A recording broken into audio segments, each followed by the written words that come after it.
আসসালামু আলাইকুম। কেমন আছেন সবাই? আশা করছি আল্লাহর আশীর্বাদে সবাই সবাই ভালো আছেন। আলহামদুলিল্লাহ আমরাও ভালো আছি। আজকে নতুন আরেকটি ব্লগে আপনাদের সবাইকে স্বাগত। এই তো বাজার থেকে এই মাছগুলো নিয়ে এসেছিল, কিছু মাছ কেটে এনেছিল আর কিছু মাছ আমার নিজের কাটতে হবে।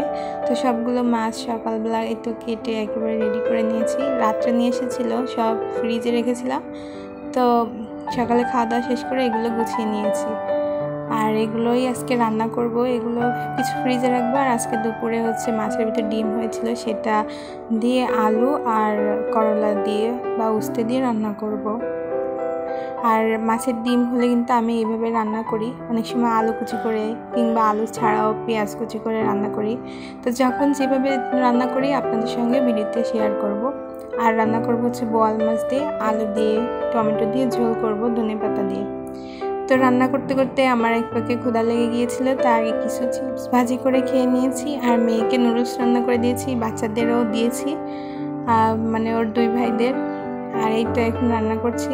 তো উস্তের ভিতরে শুধু মাছের ডিম দিলে হবে না, তো মাছও দিতে হবে। সেজন্য মাছগুলো কষিয়ে নিচ্ছি মশলা দিয়ে। আর এই যে ডিমের পরিমাণটা অল্প, তারপরেও অনেকটাই। তরকারিটা আর কি রেসিপি করে আর বললাম না, এই তো সব মশলা দিয়ে আগে যেহেতু দেখিয়েছি উস্তে কীভাবে রান্না করি সেজন্য।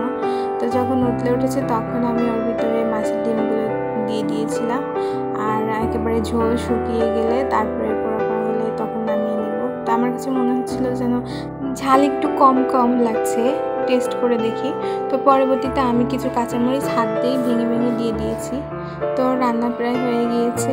আর একেবারে পোড়া করে নামিয়ে নিয়েছি। সাথে ছিল ডাল আর বোয়াল মাছের তরকারি। তো সবটা রান্না সেরে নিচ্ছি। আর এর ফাঁকে ফাঁকে যে টুকিটাকি কিছু কাজও সেরে নিয়েছি। আর কতবার গ্যাস অফ করতে হয়েছে এর ভিতরে তার ঠিক নাই। তো এই যে আমগুলো, এগুলো আমি ডিপে রেখেছিলাম কেটে, তো সেগুলোই আমি আর কি ডালের ভিতরে দিলাম।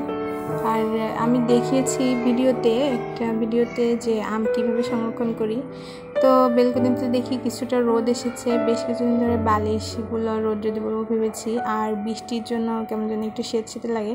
তো রোদ উঠলে আমি আসলে আগে এগুলো দিয়ে থাকি, বালিশ দিই। তারপরে যে কাপড়গুলো আর কি একটু ভিজা গতকালকে ছিল সেগুলো দিয়েছি।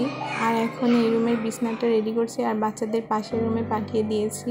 তা আমি যখন বিছনা এরকম গুছাতে যাই তখন বাচ্চারা এসে না ওর উপর বসে দাপাদাপি করে। তা এরকম ছোটোবেলায় আমরাও করেছি। এখন ওদেরকে দেখে সেগুলো আর কি মনে পড়ে। আর আম্মু শুধু নিষেধ করতো যে এগুলো করো না, বিছনায় এলোমেলো হয়ে যাবে। তখনকার দিন আর এখনকার দিনের কথা কতটা খুব মনে পড়ে আর কি। তখন আম্মুর কত কষ্ট হয়েছে, তাই না?